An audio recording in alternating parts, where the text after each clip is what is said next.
everyone. Today I'm so excited to be sharing some of the simple harp pieces I've been writing. Every month I've been writing a new piece for the harp, and it can be played on any size harp. I've been putting it up on my website and also sharing it on my sheet music club on Patreon. So if you're interested in that, just click the link in the cards. And so today I'm going to be performing 3 of these songs for you. I'm going to be explaining why I wrote them and what's behind the name, and then I'm going to tell you what skills you'll need to be able to play that song, and then anything that people have been saying about it, the people who have been playing it up to this point, what their thoughts are on the pieces. So let me get into it.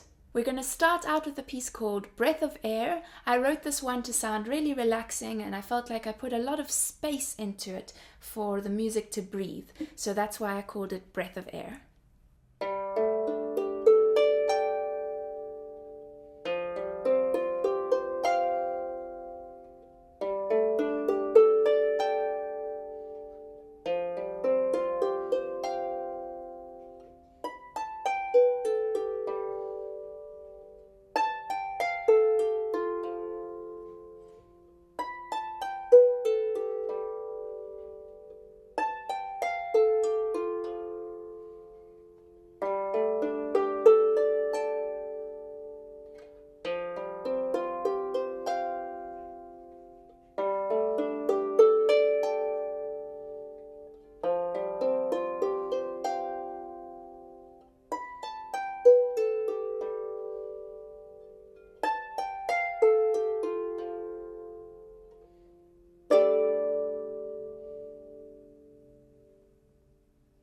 So for you to be able to play this piece, the skills that you'll need are to be able to play with 3 fingers, to place before playing. We're going to be placing in groups of 3, and you're going to be crossing over hand over hand. So let's look at some of the testimonies of people who have been enjoying Breath of Air. One person said, "I love the arpeggios, and that's why I love the harp so much." And another person said, "I enjoyed it very much. You can't play Breath of Air and remain stressed out. You have to relax. This is real music."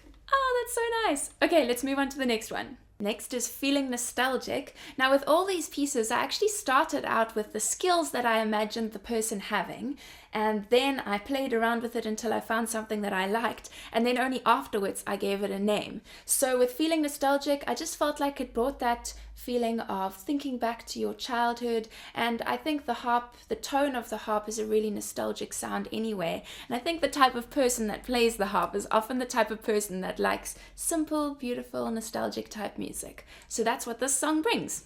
Let's have a listen.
The skills that you'll need for Feeling Nostalgic is to be playing with 3 fingers, to be able to place before you're playing, and then also this one has a little bit of a more complicated rhythm, so that's a bit more of a challenge, and also there's parts where you're going to be playing hands together. So those are the skills you need. Now let's have a look at the testimonials of some people who enjoyed this piece. So one person said, "I absolutely love this one. It's just very thoughtful. It has sections in it that build.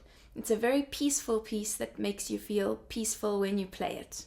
And then someone else told me that this is a piece they were able to grasp quite easily, and so they play it every time before they start their practice, and it just gets them into a peaceful mode before they start playing. Now, before we get into the last piece, I'd love to hear from you what you think of these pieces and whether this is the type of music that you've been wanting to play on the harp. So put a comment down below, and if you'd like to receive this kind of sheet music every month, why not join our sheet music club over on Patreon? It's such a wonderful gathering of harpists, and there's a whole community around it, and we're all learning the same pieces at the same time. So there's a link up in the cards. You can go and have a look there and see all the information you need to know. Now let's get to the last one. This one is called Foggy Mountain View. I have to get it right. Foggy Mountain View. And this one I just played around with the pentatonic mode, and it sounds a little bit different. And so afterwards, after I'd played around with it, I thought this one really sounds kind of misty and foggy, and I can imagine a beautiful view of a mountain and then the harp just reverberating through the nature. So think of that when you listen to this.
The skills that you'll need for Foggy Mountain View include placing before playing, but very importantly for this piece, it is overlapping brackets. So these placements are overlapping. That's something you'll need to grasp.